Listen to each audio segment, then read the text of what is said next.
Tukiendelea kumweka sawa huyu bwana ili siku nyingine akija kuwasema salafi awe na adabu na ajue kwamba anazungumza na watu gani. Hazungumzi na watu mambumbumbu ambao wanajisemea mambo tu na kujiamulia tu.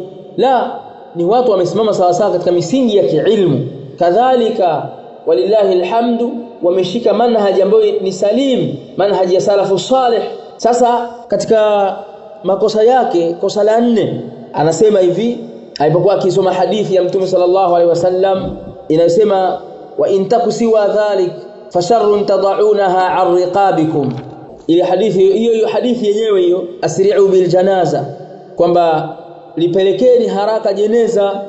Katika kipengele cha hadithi hiyo inasema hivi in takusiwa dhalik, na ikiwa hilo jeneza mlilolibeba na nakusudiwa ambaye yuko ndani ya jeneza yuko kinyume na hivyo, si mtu wa khairi, kwa sababu mwanzo imeanza kwamba intaku salihatan, akiwa ni mtu mwema basi hiyo ni khairi, mmemtanguliza katika khairi.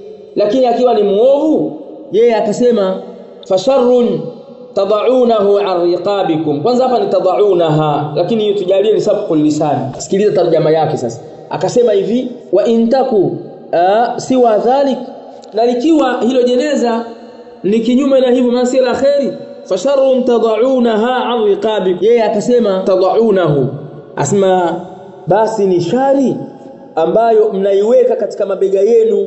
Hiyo ndio tafsiri yake. Hem, tumsikilize. Na kama ni shari, kama sio mwema, basi fasharrun tad'unahu 'an riqabikum, ni shari ambayo mnaiweka katika mabega yenu. Shekhe, nadhani mmemsikia bila shaka shekhe wetu huyu anasema hii basi ni shari ambayo mnaiweka katika mabega yenu. Sasa wewe shekhe, hiyo tafsiri umeitolea wapi ya kwamba mnaiweka katika mabega yenu? Hiyo maana yake tafsiri ya sawa ni basi hiyo ni shari mnayoitoa katika shingo zenu, na anachokusudia Mtume sallallahu alaihi wasallam mtakuwa mmetoa shari mliokuwa mmeibeba kwenye mabega yenu, kwenye shingo zenu. Kwa maana ni shari hiyo mlikuwa mmejitwisha, sasa mwajitua nayo, kwa sababu inatumika kupetuka kitu kwenda kwenye kitu kingine. Ndio maana usoma hadithi ukasema an Abi Huraira, kutoka kwa Abu Huraira radhiyallahu anhu, kwa maana kitu kimepetuka. Ndio maana mwenye Alfiyat ibn Malik rahimahullahu ta'ala, al-Imam ibn Malik rahimahullahu ta'ala sema ala lil-isti'la wa ma'na fi wa an bi an tajawuzan ana man qad fatan. Kwa maana an huwa inakusudiwa kuvuka, ukivusha kitu kwenda kwenye kitu kingine. Katika hurufu al-jar, katika babu hurufu al-jar ndio wanachokusudia hicho kwa yule mwenye kujitambua, mwenye akili. Kwa hiyo huwezi kusema fasharrun tad'unaha 'an riqabikum, wafasema ni shari ambayo mmeiweka kwenye mabega yenu. Hakuna hicho Kiarabu. Ni shari mnayoitoa, mmeipetusha kuitoa kwenye mabega yenu kuipeleka kaburini huko, mkaifukie huko. Kwa hiyo Kiarabu hicho ulichokisema tafsiri hiyo haipo shekhe. Kwa hiyo hilo ni kosa la 4 la shekhe. Kosa la 5 asema hadithi imekuja katika hadithi kwamba Mtume sallallahu alaihi wasallam anasema al-qabru rawdatun min riyadil janna, kisha akasema waqad yakunu hufratun, akasema waqad yakunu hufratun min hufarin niran. Imekuja katika hadithi kwamba al-qabru rawdatun min riyadil janna وقد يكون حفرة من حفر النيران حفرة من حفر النيران حفرة من حفر النيران. Sheikh huyu anasema hivyo, Sheikh Khiriji la Madina, hilo ndiye mwenye makosa kama haya. Anasema kabri ni uwanja miongoni mwa viwanja vya peponi, kisha anasema waqad yakunu hufratun min hufari niran, na huenda likawa hilo kaburi ni shimo miongoni mwa mashimo ya motoni, wal'iyadhu billah. Sasa shekhe, kwani hujui kwamba kana inakuwa ina ismu na habari yake? Hilo hulijui wewe? Yani hujui? Kwa sababu haya ni mambo ya mwanzo kabisa kwa watu wa nahwu, kwamba kana pamoja na tasarufati zake kuingia kwenye ikawa ni madhi au mudhari' au amri, inakuwa ina ismu, kama sio tamu, kama ni kana naqis inakuwa ni ismu, au kana naqisa inakuwa ni ismu, ina ismu na ina habari yake. Sasa hilo shekhe ulijui? Wewe ulikuwa unatakiwa useme hivi, waqad yakunu hufratan, sio hufratun, waqad yakunu hufratan min hufari an-niran, ay waqad yakunu al-qabru hufratan, kwa sababu al-qabru hapa ndio ismu yakunu, ndio ismu ya yakunu hiyo, na hufratan ndio habari yake. Kwa sababu hapa ulipokuwa hujaiona hiyo ismu imedhihiri, nadhani ndio kilichokuchanganya hicho, lakini ismu yake ni dhamiru mustatirun taqdiruhu huwa. Kwa hiyo sasa waqad yakunu al-qabru hufratan min hufari an-niran, ndio maana mpaka afupisha kwa sababu shakutajia al-qabru rawdatun min riyadil janna. Uliposema waqad yakunu hufratun, waqad yakunu hufratun min, nikosa sasa waqad yakunu hufratan. Hebu msikilizeni, nikuja katika hadithi kwamba al-qabru rawdatun min riyadil janna waqad yakunu hufratun min hufari an-niran. Bila shaka mmemsikia, hatumsingizii chochote hapa. Kwa hiyo huyu shekhe inatakiwa arudi akasome kabla ya kufanya da'wa, na usiwazungumze masalafi vibaya, muogope Allah subhanahu wa ta'ala.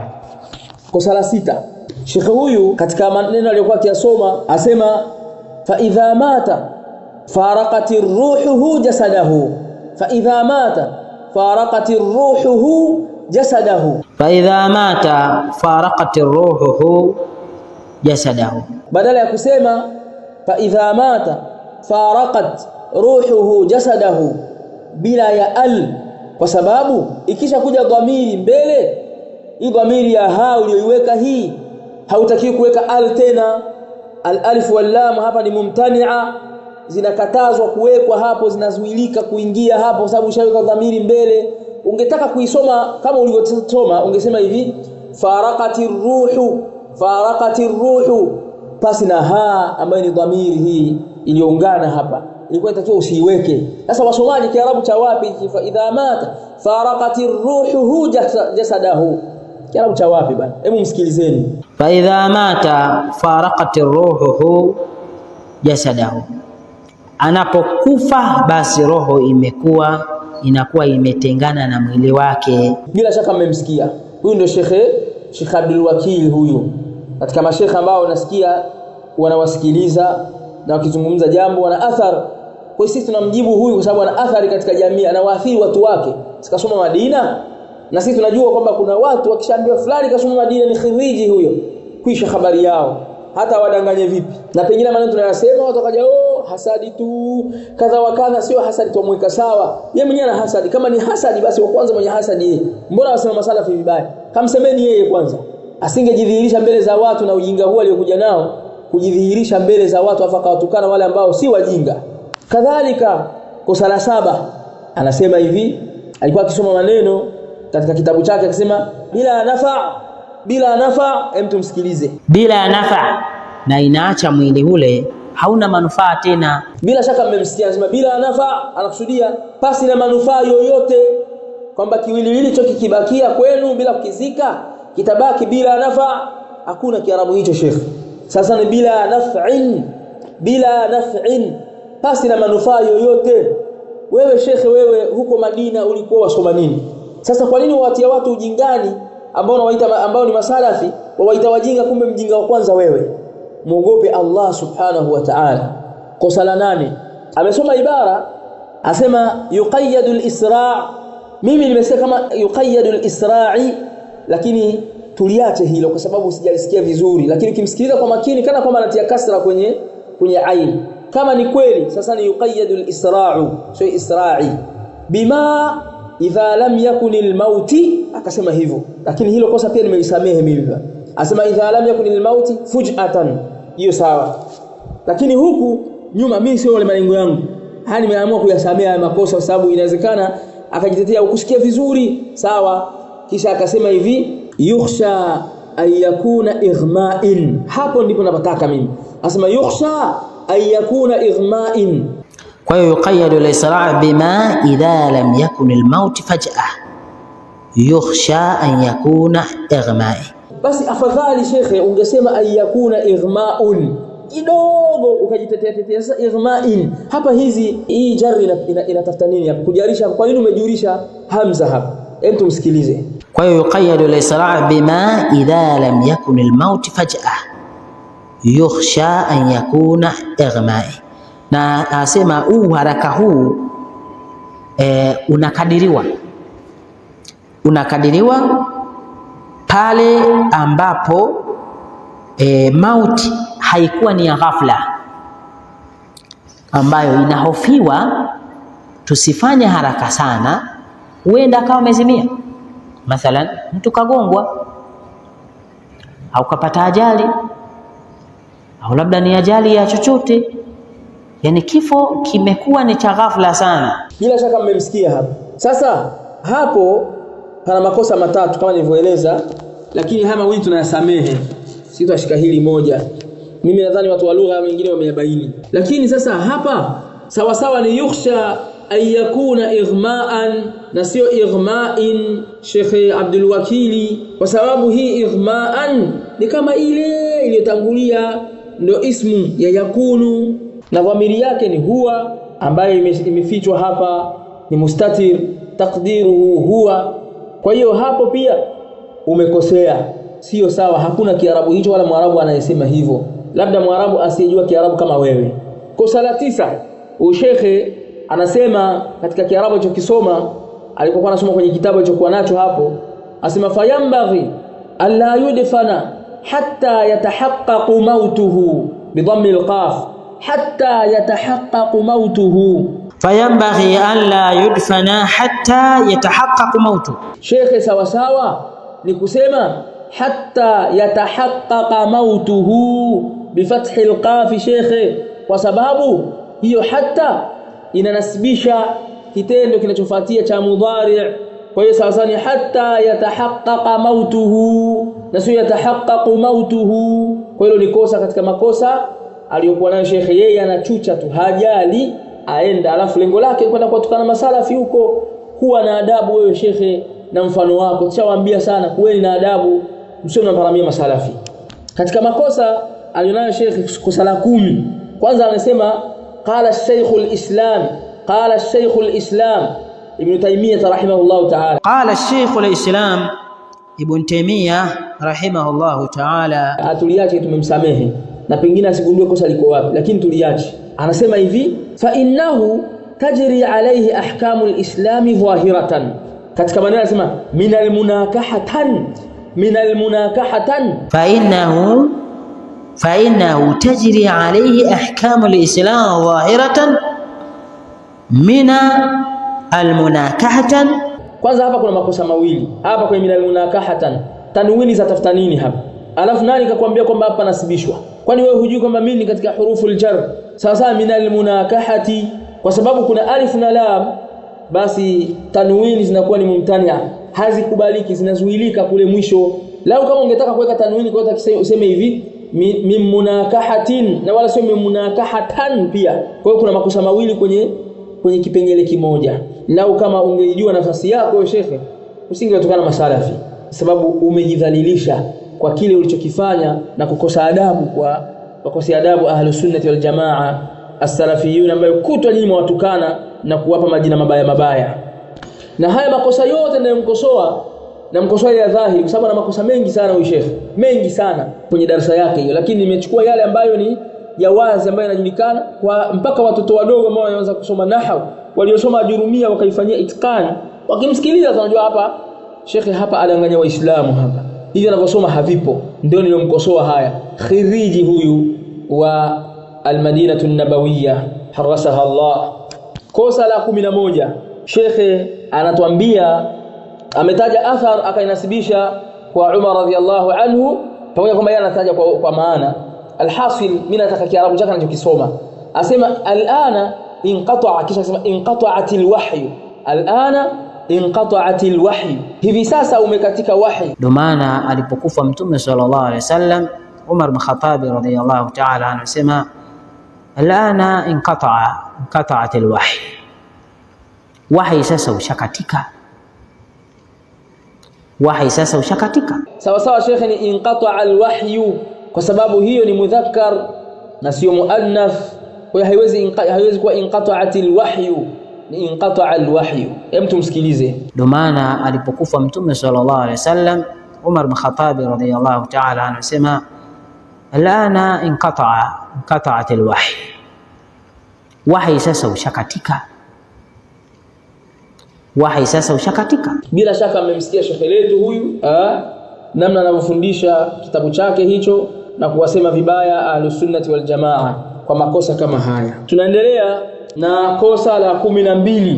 Shekhe huyu alikuwa akizungumzia kwamba sisi kwa sababu tunahukumu juu ya dhahiri za watu, anasema madha qala Rasulullah sallallahu alaihi wasallam la naqtuluhum alla yaqula an-nas anna Muhammad yaqtulu ashaba. Anasema anna Muhammad yaqtulu ashaba, yakaunganisha anna Muhammad yaqtulu ashaba. Madha qala Rasulullah sallallahu alaihi wasallam la naqtuluhum alla yaqula an-nas anna Muhammad yaqtulu ashaba. Akatia sukuni hapa, au ndio hiyo sakin taslam, tia sukuni usalimike hapa sini kuweka sukuni. Shekhe lazima udhihirishe tanwini hapa. Tena hili jina ni mansub kwa sababu kumetangulia anna huko nyuma, na anna ni katika herufi zinazonasibisha jina. Kwa hiyo sawa sawa ni kusema hivi alla yaqula an-nasu inna Muhammadan yaqtulu ashabahu. Pamoja hilo la anna na kusamehe, maka amesema alla yaqula an-nasu anna Muhammadan, sasa inna Muhammadan. Sasa hii Muhammadan nilikuwa naitaka mimi, alla yaqula an-nasu inna Muhammadan yaqtulu ashabahu. Madha qala Rasulullah sallallahu alaihi wasallam la naqtuluhum alla yaqula an-nas anna Muhammad yaqtulu ashaba. Bila shaka mmeyasikia makosa, nimenukuu haya 12 tutatosha kuonesha kwamba huyu bwana sifa ile aliyotupa sisi kwamba sisi ni majahili wajinga tusioelewa mambo, anayo yeye namba 1. Kwa hiyo inatakiwa yeye kwanza akajifunze ilmu ya kisheria, ajue ahkamu zake, ajue lugha ambayo itamsababishia kutafsiri vizuri maneno na kuyaelewa, alafu aje azungumze. Sasa hawa jamaa wana tabia moja, unaweza ukazungumza hivi akwambia kwani sijaeleweka maana yake, kwani sijaeleweka hivi. Nikuulize swali, waweza kuja ukasoma Qur'ani hapo alafu useme ya Fatha ukaitia kasra ukakubaliwa? Haiwezekani, kwa sababu Qur'ani ni Kiarabu na Kiarabu kina misingi yake, na kusoma hizi lugha hizi za fani ni ili ufikie malengo ya kujua Qur'ani na sunna za Mtume sallallahu alaihi wasallam. Vipi wewe unatafsiri maneno ambayo hujui, hata muradi wake usomaji wake hujui, wajisomea tu wenda tu wajisema wenyewe, wanasema hizo lugha za watu wabishi tu hizo, si kweli. Ndio maana mwazihitajia hizi lugha zahitajika. Sasa shekhe nitakiwa ujirekebishe, usirudie kuwatukana masalafi, usirudie kuwatukana masalafi. Na tumwambia yeyote kwamba msiwe mnatukana masalafi, mkikaa vikao vyenu labda msijirekodi, mkijirekodi tukawasikia tutawajibu biidhnillah. Muda wa kuwa mnastahili kujibiwa kama wewe unavyostahili kujibiwa, kwa sababu nilipoambia wewe ni khiriji wa Madina lazima tukujibu, ili watu wajue kwamba huyu kwanza huyu si mkweli katika madai yake, anawadanganya watu, lakini pia hiyo ilmu pia hana ya kuwasema wenzake. Fundisha unachokiweza, acha kuwashambulia masalafi, na kadhalika tumuogope Allah jalla wa ala. Hakika hii da'wa ina maadui wengi sana, lakini imewatopea na imewashinda. Alhamdulillah ala ni'mati alislam wa sunna. Tunamuomba Allah subhanahu wa ta'ala atuongoze sisi na ndugu zetu ambao Allah hajawaongoza katika njia hii na manhaji hii salim, manhaji ya salafu salih, na Allah subhanahu wa ta'ala tuhifadhi sote. Shekhe huyu amezungumza kwamba sisi hatujui manhaji. Kumtoa mtu katika manhaji ni kumtoa katika Uislamu moja kwa moja. Hayo inshallah tutakuja kuyaona kwenye majlis nyingine, na kwamba kwa nini wao wametoka nje ya manhaji hawa hizbiyuna hawa. Je, ni kama alivyodai kwamba ati kuzungumza jumla jamala haikubaliki? Kwani ni kweli kwamba sisi tukiwatoa nje ya daira ya salafiyun kwamba nyinyi tumewasingizia, au kuna kanuni na dhawabiti ambazo ziko zinazotumika? Je, ni jumla jamala kama wanavyosema wanachuoni? Hawajazungumza mambo haya, si kweli. Lakini kwa sababu nyinyi mmeamua kutetea yale mliokuwa nayo katika batil, ndio maana mwasingizia Ahlus Sunnah wal Jamaa kila kukicha na kuwaita majina mabaya. Na tutaona talbisa alizozifanya na kadhalika, kule kutoelewa anachokizungumza. Mara asema akiwa mtu wa bid'a ni mtu wa bid'a, tuamsema mtu wa bid'a, lakini kumtoa mtu kwenye manhaji ya salaf, hilo ni jambo la hatari kabisa. Sasa awaje mtu katika manhaji ya salaf alafu mtu wa bid'a? shekhe mbona hueleweki wewe? Sasa hayo inshallah tutayaona katika majlisi nyingine. Leo tutaishia majlisi hii. Tunamuomba Allah subhanahu wa ta'ala bimanihi wa karamihi ay yarzuqana ilman nafi'a wa yaj'alana min alladhina yastami'una alqawla fayattabi'una ahsana. Wa akhiru da'wana alhamdulillahi rabbil alamin wa sallallahu ala nabiyyina Muhammad wa ala alihi wa sahbihi ajma'in. Barakallahu fikum wa jazakumullahu khairan.